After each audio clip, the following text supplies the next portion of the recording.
If you don't want to be left behind, you need to know where the ball is going rather than just knowing where it's right now. With that said, there were so many changes just in the last 12 months. So it's quite hard to stay ahead with what's coming up. So the next best thing without having a crystal ball is to talk to a futurist who actually can guide us a little bit to rethink what the future might look like, but then also helps us to bridge the gap between the now and then. And we are joined by a futurist, but also a transformation facilitator. Dr. Elissa Farrow is today's guest. Elissa, thank you so much for being here. Thank you, Petra. It's lovely to be here with you. I'm so excited because what better way to kick off 2024 than talking about what's ahead? And with ahead, I don't mean just the next months, 2 or even 12 months, but the next 10, 20 plus years. And this is exactly what your specialization is all about. You're working with organizations and leaders to help them rethink what the future might look like, but then also help to build the bridge between, okay, this is what we want to be and are in, say, 20 years, but how do we act right now in order to make the change and the transition and get the people on board. And this is obviously a big undertaking. But before we get into the meat and potatoes of what you do and how you actually help your clients, but also how we can learn how to think like a futurist, we want to know, what is a futurist to start with and how do we become one? What it's a great concept. What is a futurist? There's for many years, well over 50 years, there have been researchers, consultants, people inspired to sort of think beyond the typical 3 to 5 year planning horizon. And so the concept of a futurist was coined back in those early days to be a professional person, most often academically trained in a range of different tools, processes, and the mindset to be able to look beyond the obvious and also anticipate and scenario build a range of different futures that could actually occur. Why we would do that, not just for a fun degree of prediction, but basically to help us think and plan now, because what we do today will affect the future. And there's been many examples from industry, from our climate, to see decisions made which may have been right for the time, have actually left lasting impacts that now we and later generations need to try to resolve. So futurists aim to help make the planet and the world better. I love it. And what I find so fascinating with your background is that you didn't start there. You actually started from the implementation side, from a project and change management, but now have also added the more futuristic strategy side of things, but then also connect the dots between the now and then. Give us a little bit of background in terms of how you got to where you are right now. Yeah, thanks, Petra. Well, my very first degree that I did was a Bachelor of Social Science. And so my first job after university was working in domestic and family violence prevention, doing counselling and information provision. So that was very much about sort of more like personal futures and public safety sort of concepts. And from there, I worked in government contexts, doing policy, running projects and establishing portfolio offices for a range of different government organisations. Part of that process was, of course, making sure that organisations could set strategy, but also do the change and adaptation approaches required to make those visions come to reality. So I spent a lot of my time, especially as a consultant in the last 10 years, training people in how to transform organisations, facilitating that sort of thought leadership process, but also building a bit of a bridge across from practical strategies that are about the today and implementation of projects, programs, and transformations today, but making sure that they bring lasting value, lasting benefits realization to organizations and the people that they serve, ideally.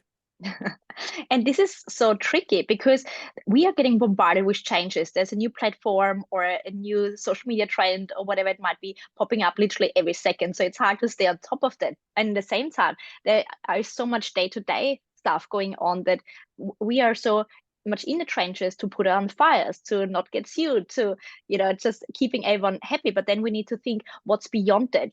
You just talked about social climate change, for example, but then also, we see horrible floods at the moment in Queensland, and then we've got heat waves and so forth. Like we definitely see a climate change. And I was just listening, just to go off tangent for a second, this morning to a podcast, and they were talking about the hotter climates in Europe are changing the kind of professions people can actually do because it's too dangerous. So we are getting exposed to new kind of conversations and challenges that we've never seen before. And if you get us up to speed just in the last, maybe say 12 months or so, what have been the biggest changes that are impacting the way how we think and work and live and interact? Well, I think if I stretch it back just a couple more years, but Please. back, Petra, is that I think one of the biggest impacts to people thinking about the future has been COVID and the pandemic. And I think blissfully everyone in, January 2020 was sitting there thinking, oh, it's another year coming, similar timing to this, when we're making this recording. And then suddenly within a few months, the world was totally different. And being in Australia, like it was a very different place, being an island, and borders were closed and things changed. So that started to sort of change people's sort of view of the future, and also brought the concept of, well, what do we want our lives to really be like if theoretically our lives were maybe not as predictable as many people had thought, especially in a context like Australia, where we're blessed to be in a pretty safe context for many situations. Over the last 12 months, like I was in Dubai at an international project management conference around this time last year in 2023, and the biggest thing that everyone was talking about was ChatGPT and AI developments. That's been a massive shake this year that has affected many industries in both positive and potentially negative ways. I think also over the last 12 months, there's also been big shifts and changes, particularly in the fields around energy and energy utilization. And coming up soon, we've got mandatory targets around our ESG requirements that are really going to make organizations have to think seriously about how they do their delivery, but also maybe some aspects of their previous service models that maybe are no longer suitable given the regulatory and also consumer perceptions of what safe and clean actually mean. Now that's already a handful. Like there's just so much complexity. And then, there are new conversations that we didn't have before. Like we're working remotely now, but I spilled hot tea over myself, I burned myself, but now I want to claim it as a work incident, but I'm at home. And leaders are perplexed. They're like, I don't know the answer. Like I've never had that before. I can't even ask somebody else because they have not had it before. So we need to come up with new answers to new and more complex challenges. And this is just in here and now, but you're taking it a step further. You're actually working especially with the more traditionally run organization to rethink what their industry and their sector may look like in 20, 30 plus years. Yes. And how do you even go about this? Well, I have a three-stage model that I love to bring people through. So firstly, I like to get people to be ready to think about the future. And in a lot of contexts, people are not necessarily wanting to let go of the present to even visualize what future or futures could look like. So I like to run an anticipation process that involves unlearning, opening, shifting mindsets to be more future and anticipatory focused, and then start to do a bit more of that dreaming process. So think about scenarios, including those that you consider to be the wild cards or the outliers, and have a great diverse group of people as part of the process. So leaders are wonderful people. I have many friends who are the senior executives across many industries and colleagues, but sometimes they can't see everything. So we need to bring in a diverse range of voices and perspectives as part of that anticipation process, so that then leaders with the right information can assess what the right pathway is to try, experiment, learn from, and then potentially re-anticipate before we actually get to that adaptation process. Well, that is challenging, but this is exactly what's required. There's a saying, if you want to have better answers, you need to ask better questions. And in the end, putting people into the right kind of mindset to reimagine what the education or the health system may look like. This is exactly what helps them to future proof themselves, because we are seeing now 5 generations in a workspace. Everyone's got different expectations of what success looks like, or what retirement may be, or what career progression means. Not everyone wants to lead an organization these days, or want to climb the ladder anymore. Work-life balance is a more important topic than ever before. Now, you're working across different industries, and maybe if we can also get a bit of a glimpse in your PhD. The topic of your thesis was all about how workplaces are going to be impacted or changed through AI. And AI is here and it's here to stay. And I think we have not even scratched the surface with what's possible. Can you give us some insights into your findings? How will AI change the way we work and live? There is a multitude of different ways that AI could potentially change the way we work and live. One of the key themes and parts of my doctoral research was making sure that I heard the voice of the user, the end user, or those impacted by artificial intelligence, as opposed to the programmers or the software development companies. I wanted to hear from everyday people about what they would perceive to be the impacts. Some of those impacts that people felt, not just in the work context, but was that if there is a change to certain industries where potentially workers are replaced by automation of some degree, could be full replacement or partial replacement, what that would mean in terms of, for example, young people's opportunities to enter certain industries. So project management, for example, is a general profession that spans many industries. Gartner suggests that in 10 years' time, AI will be able to do 80% of a project manager's role. This may not Crazy. happen. It might not happen in all circumstances, but then what does that mean for someone who wants to become a project manager now? Like at the moment, the pathway into the profession, you start from the bottom and you do some good training and you get a good mentor or a good coach, like what I've been doing all of last year.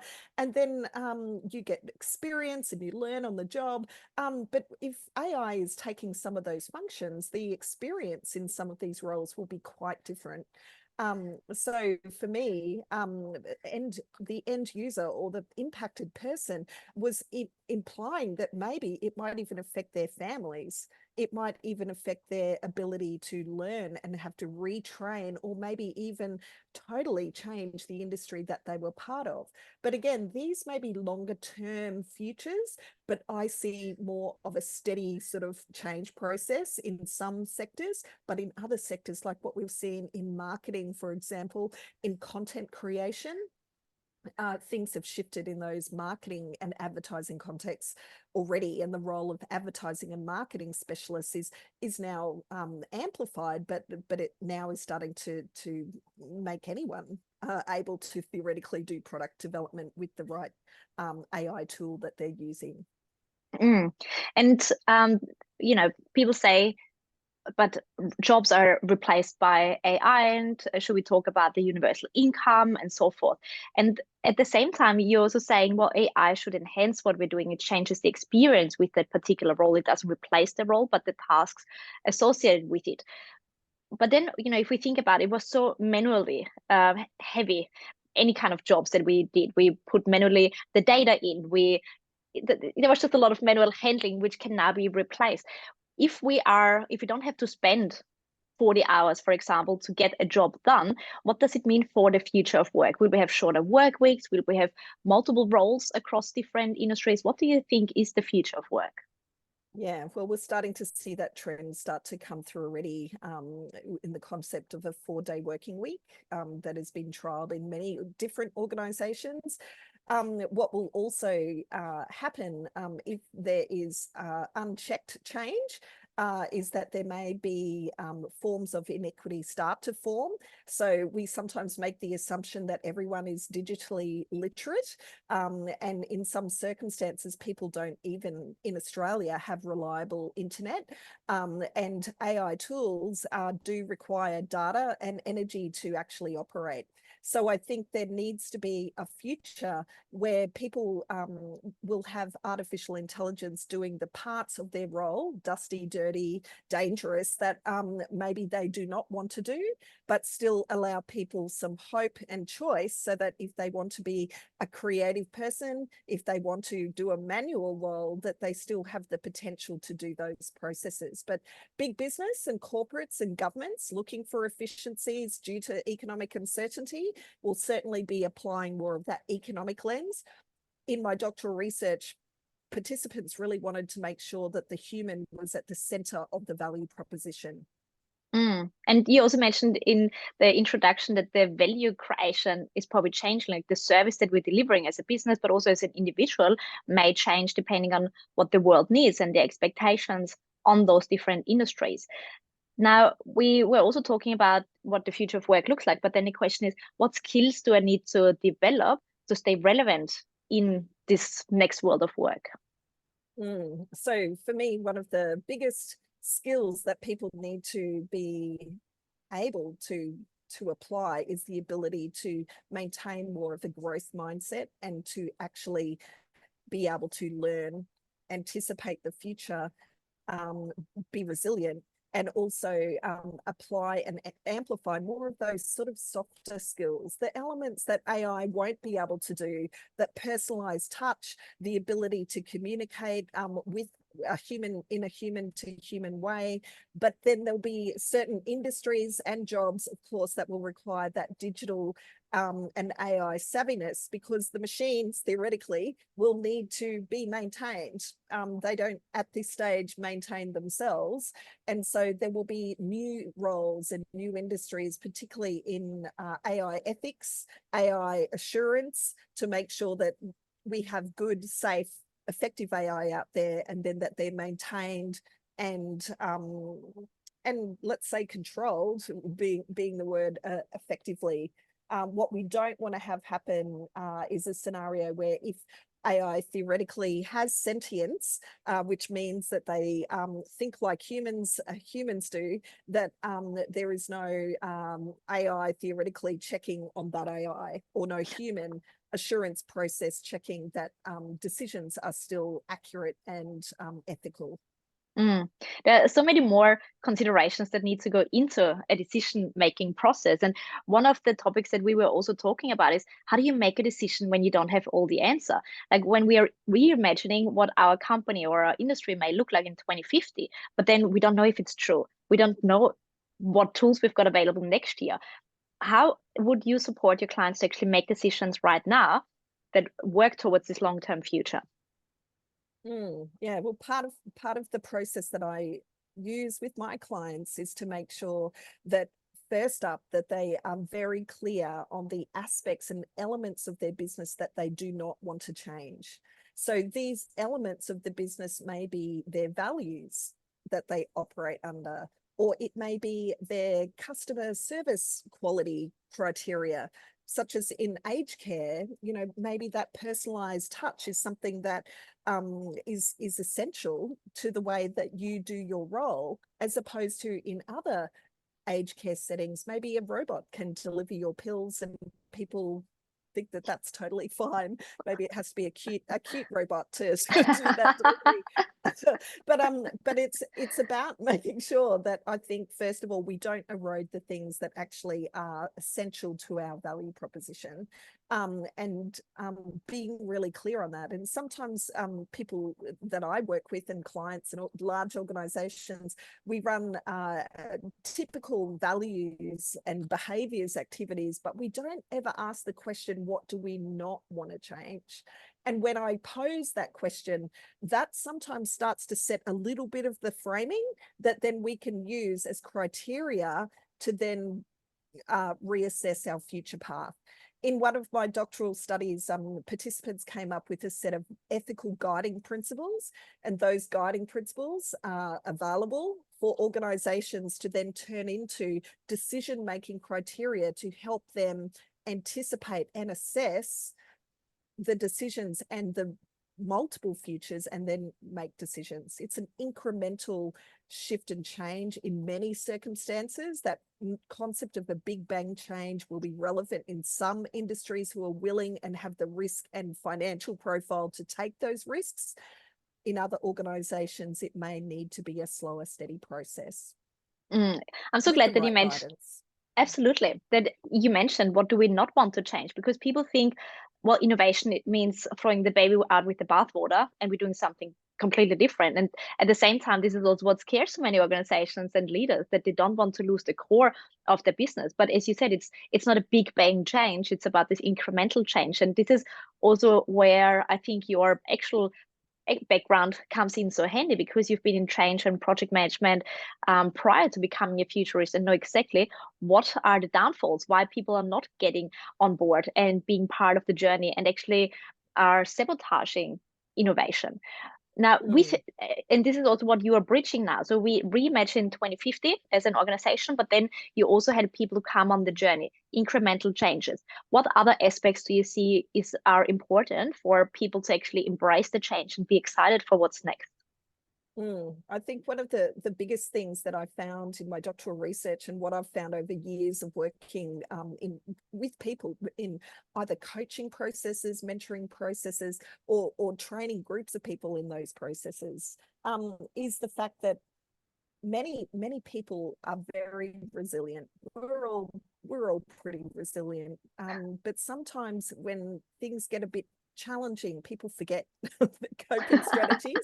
And so which is, I'm laughing, but it's actually something that sometimes all it takes is someone to be reminded that they've got many strengths, and what some of those coping strategies are, to remain well and to remain able to shift and adapt. The best workplaces that I'm so proud of is when they've actually established ways that their practices or their communities of practice that exist within their organization have not just sort of let's call it the harder sort of tactical type of conversations, but also the conversations that actually mean that there's heart and care as part of the culture of the organization. So people are encouraged to learn, encouraged to share their learnings in a very active way, encouraged to potentially even experiment within the confines of safety, a safe space to do so that won't theoretically end up on the front page of the internet news. And that culture then of learning and growth and sharing and collaboration, which cuts across and up and down layers of an organization, mean that they can together move forward. No one is left behind, because people actually care about their teammates. They care about their leader. The leader cares about their peer. The leader cares about the person who might be the newest entrant to the organization.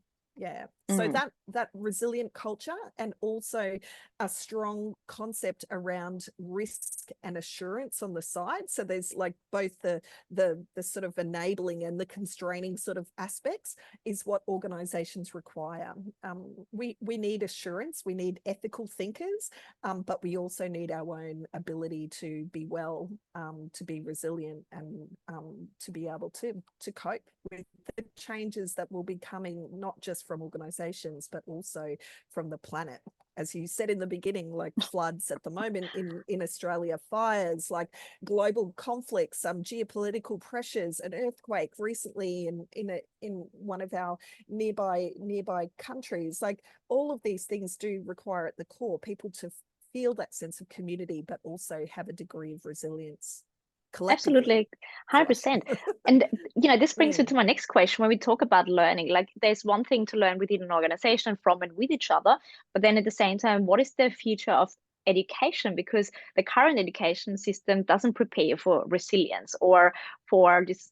Yes, we're clearly thinking now as part of the curriculum, but you learn models rather than the application. So that the effectiveness is questionable again. But you're a trained academic, like you've seen both worlds. Where do you see traditional education going? The future of education, I am seeing at the moment, even in Australian settings, with my friendship group. I've got people who have their young children in a range of different educational models and examples. So there's examples of like bush kindy. There's examples of homeschooling. There's examples of sort of formalized sort of educational institutional type schooling processes.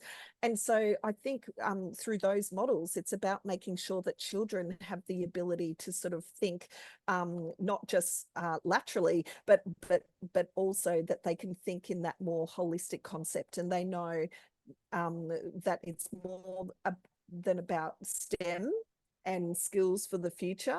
It's also about making sure that they've got the coping and communication ability to be able to move to that future.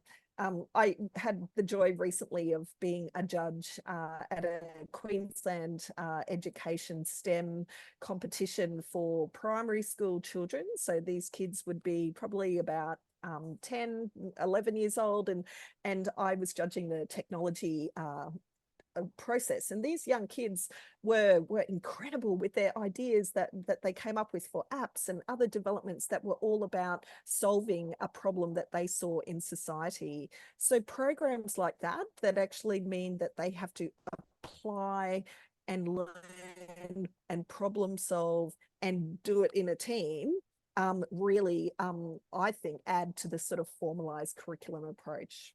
And that's the future. Absolutely. The future Yes. of education will be learning in circles, learning, and theoretically, which is why people are moving to bush kindy, or they're moving to other alternate forms of education, is because of a degree of dissatisfaction with the current process, and wanting for parents, when they're in a position to take back a bit of that more organic learning process that has been lost. Yeah. Yeah. And there's so much debate around the effectiveness of the recall, because this is how we got judged. What is 1 + 1? 2. Now you repeat it. So whatever somebody said or you read or learned, you just repeat it. But nowadays we can't compete with rehearsal of knowledge, and that could even be outdated. So I like that you said it's not just about the lectural thinking or the very traditional thinking, but also taking different aspects in consideration. And in the end, they are the future leaders. And this is also an area that you are ingrained with. You're preparing the next generation, not just the actual young generation, but also existing leaders for this next wave of work. What are you mentioned skills overall, but in terms of a leader, how do we prepare for this hybrid workspace where we also have to maintain machines, where we have to take floods and other weather conditions in consideration? How do we go about that? Sounds very complex. Yeah. Yeah, I have written about the future of leadership, and also a number of different aspects of leaders of the future, and one of those dimensions needs that they need to challenge the traditional concept of what power means in a leadership concept. So lots of organizations, there may be a degree of hierarchy. Leaders have a certain sense of obligation and accountability, which comes with the legal structure that they're part of. But in the future, we may have artificial intelligence being a leader of humans. And that was one of the wildcard scenarios that I explored in my doctoral research. It makes people feel a little bit uncomfortable sometimes about, no, I'm not going to take a direction from a robot. What do you mean? But really, leaders in the future need to be AI savvy. It doesn't mean they have to be programmers, but they need to be comfortable and informed themselves. And that would be what you have to do today, is that leaders need to start to understand, well, what is this actually all about? Like, I don't have to do a degree in AI, but I need to understand what I need to do to make sure that I can keep my accountability clear. if I'm blindly going to accept the decision that comes out of an AI instance, that is not a good leader of the future. A leader of the future needs to be able to understand AI's place, but also make sure that the information that enters these algorithms is clean, clear, and is something that doesn't mean that it's corroded information that will come out because it's corroded or biased information that goes in. The other aspect of leadership is about embracing new forms of diversity, which I don't think leaders at the moment in all circumstances and in all countries embrace diversity well at the moment, which is really unfortunate. It's 2024 and there's still sexism and racism and other forms of major bias that exist within workplaces. However, in the future, you might have AI or robotic colleagues, and that sort of starts to change. What does it mean when we've got like a hybrid workforce where we have humans and AI working together? And these, again, outlier ideas, but things that when we start exploring these in workshops and processes, it gets people to think, oh, think a bit beyond the obvious. Think a bit like, well, what would we do in that circumstance? And start then to shift our thinking a little bit about the now. And it all starts there, to push yourself out of the comfort zone with thinking what could be the case. Like when we had our strategy day and we talked about the future leader maybe AI, and I just looked at you weirdly, and then you said, oh, you've got a smartwatch, you're already kind of controlled by it. It's like, oh yeah, she's going to point.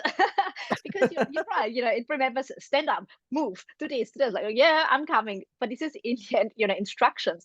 But and this is where accountability and responsibility comes in. I can choose to respond, to get up or not. And when we shift gears a little bit in terms of ethics in AI and responsibility in AI, that's a completely new topic.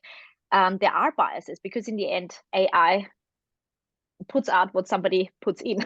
So it needs to come from humans. But what's your take on AI ethics and responsibility in that space? Yeah, I encourage people when I did a presentation recently to a global organization, a keynote process. And one of the lasting things that I talk about is to make sure that you first of all start with what are your ethical guardrails as a person. So sometimes people don't think about that or talk about it, but I encourage everyone, what is yours? So Petra, what is your ethical guardrails, the things that you value? And then in an organizational setting, we've got to sort of amplify that out a little bit and start to bring in policy and positioning statements about what does it mean for us even to utilize AI as part of our work? What are our guiding principles so that when we're engaging with vendors or suppliers or creating our AI instances, that we're sticking to what our principles are, which hopefully are based on the human and the planet at the center of the process as opposed to economic all the time. So ethical policies. Thankfully, there's a number of professional associations, including IEEE, that are creating international standards around AI ethics.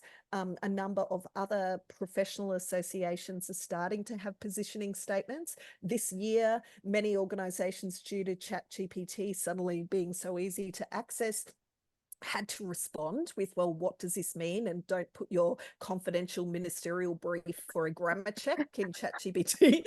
Like things that most of us would think, why would you even do that? But people are going, oh, easy grammar check, I don't have to think, blah, blah. But we have to start thinking about safety and security.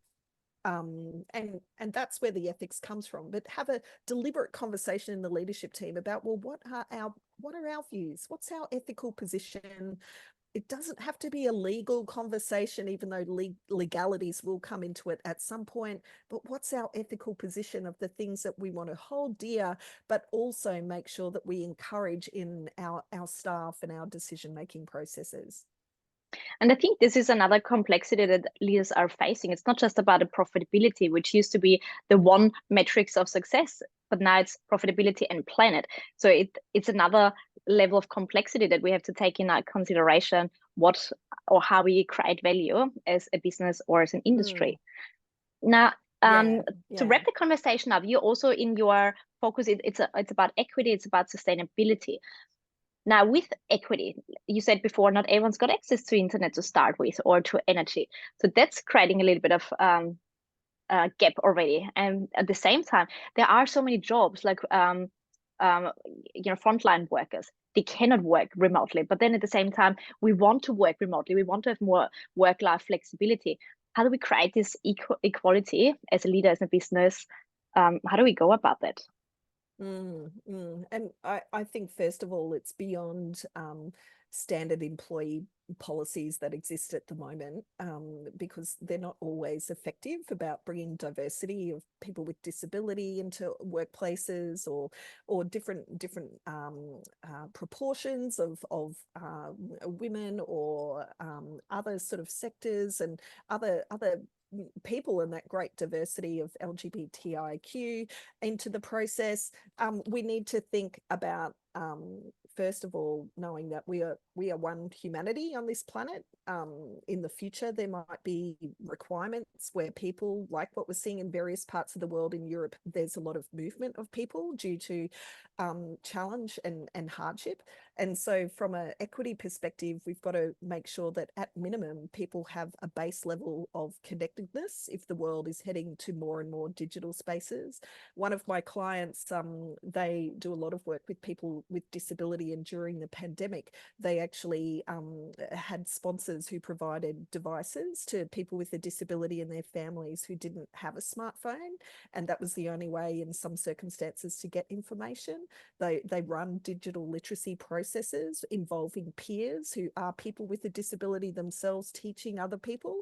It's that process that can be amplified in many other industries to get the base digital literacy down, the base access or donation of data, and also make sure that we check those customers in finance. For example, my mum, who knows that she gets mentioned a lot in keynote presentations, but mum's not very good at her basic little phone, which is a little push button little phone, but she doesn't have a smartphone, she doesn't have an email address, she's 81 years old, and so there's proportions of our society who will never really want to be on the grid.